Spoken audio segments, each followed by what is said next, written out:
Hello दोस्तों, आज की इस वीडियो में मैं आपको इलाहाबाद हाई कोर्ट के स्किल के बारे में जानकारी दूंगी।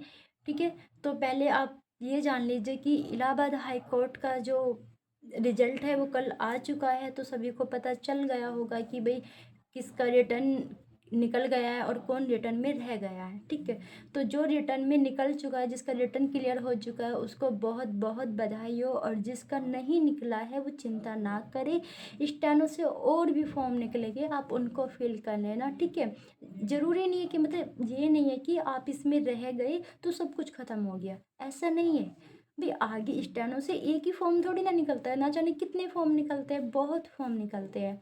ठीक है, तो आगे फॉर्म निकलेगा, आप उसके लिए तैयारी कीजिए। और जिसका रिटर्न क्लियर हो चुका है वो अब अपने स्किल पर ध्यान दीजिए। स्किल में लापरवाही बिल्कुल मत कीजिएगा।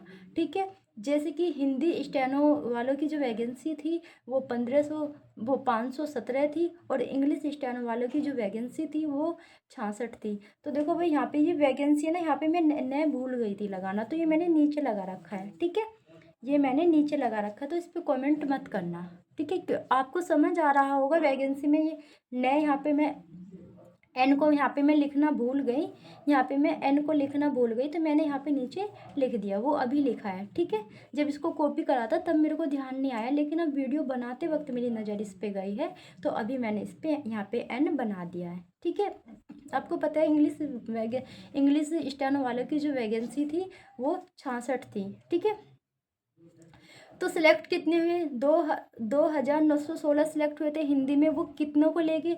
वो 5 से 6 को ले गए। एक शिफ्ट में केवल और केवल वो 5 से 6 बच्चों को ले गए। ठीक है, और इंग्लिश स्टार्टिंग की जो वैकेंसी थी वो टोटल कितनी थी? 66। ठीक है, और सिलेक्ट कितने हुए थे? वो 346। ठीक है, 346। तो देखो, कंपटीशन यहाँ भी है, कंपटीशन यहाँ भी है, तो भाई दोनों जगह कंपटीशन है। ठीक है, तो अब आगे बात करते हैं स्टेनो स्किल टेस्ट कब होगा। ठीक है, तो देखो 25 फरवरी से 5 मार्च के बीच, यानी कि फरवरी और मार्च के बीच में। ठीक है, फरवरी और मार्च के बीच में, यानी कि 25 फरवरी से 5 मार्च तक की यहाँ पे बताई गई है कि भाई यहाँ तब तक आपका स्किल हो जाएगा। ठीक है, इंग्लिश स्टेनो हिंदी स्टेनो दोनों को ही अब अपने स्किल पर ध्यान देना है, दोनों को ही अब अपने स्किल पर ध्यान देना है। और साथ ही साथ आपको टाइपिंग पर भी ध्यान देना है। ठीक है, क्योंकि भाई नंबर तो टाइपिंग पर भी मिलते हैं, टाइपिंग पर भी तो नंबर मिलते हैं। अब यहाँ पर देखो, टाइपिंग इंग्लिश वालों की और टाइपिंग हिंदी वालों की। ठीक है, इंग्लिश वालों की भी टाइपिंग की बात करते हैं और हिंदी वालों की भी टाइपिंग की बात करते हैं।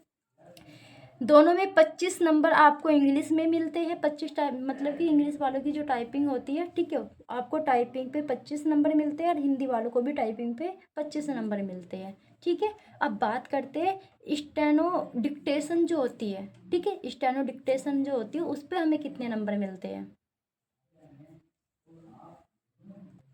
तो स्टेनो में हमें मिलते हैं 50 नंबर। स्टेनो में हमें मिलते हैं कितने? 50 नंबर। और आपको ये भी बता दें कि इसमें कौन सा फ़ॉन्ट आएगा, तो इसमें आएगा मंगल फ़ॉन्ट। कौन सा फ़ॉन्ट? मंगल फ़ॉन्ट आएगा। ठीक है, ये मैंने आपको तब भी बताया था जब मैंने इसकी वैकेंसी के बारे में आपको सूचना दी थी कि इसका जो नोटिफिकेशन है वो जारी हो चुका है। तो तब भी मैंने आपको ये बताया था कि इसमें मंगल फ़ॉन्ट आएगा, हिंदी में भी और इंग्लिश में भी, दोनों में ही मंगल फ़ॉन्ट आता है। मैं यहाँ पे लिख देती हूँ 9068963970। अगर आपको डिक्टेशन बैच और बेसिक बैच को परचेज करना है तो आप इस नंबर पे कांटेक्ट करके और अधिक जानकारी प्राप्त कर सकते हैं। तो अगर देखो यहाँ पे जैसे कि मैंने आपको डेट का बताया है स्किल के लिए, 25 फरवरी और 5 मार्च के बीच में। ठीक है, 25 फरवरी और 5 मार्च मैंने अभी आपको बताया है। तो अगर अपडेट कुछ होता है तो आपको वीडियो के माध्यम से बता दिया जाएगा, इसकी आप बिल्कुल भी चिंता नहीं कीजिएगा। ठीक है, तो आपको पता चल गया है स्टेनो स्किल के बारे में। तो आज की वीडियो में इतना ही। धन्यवाद।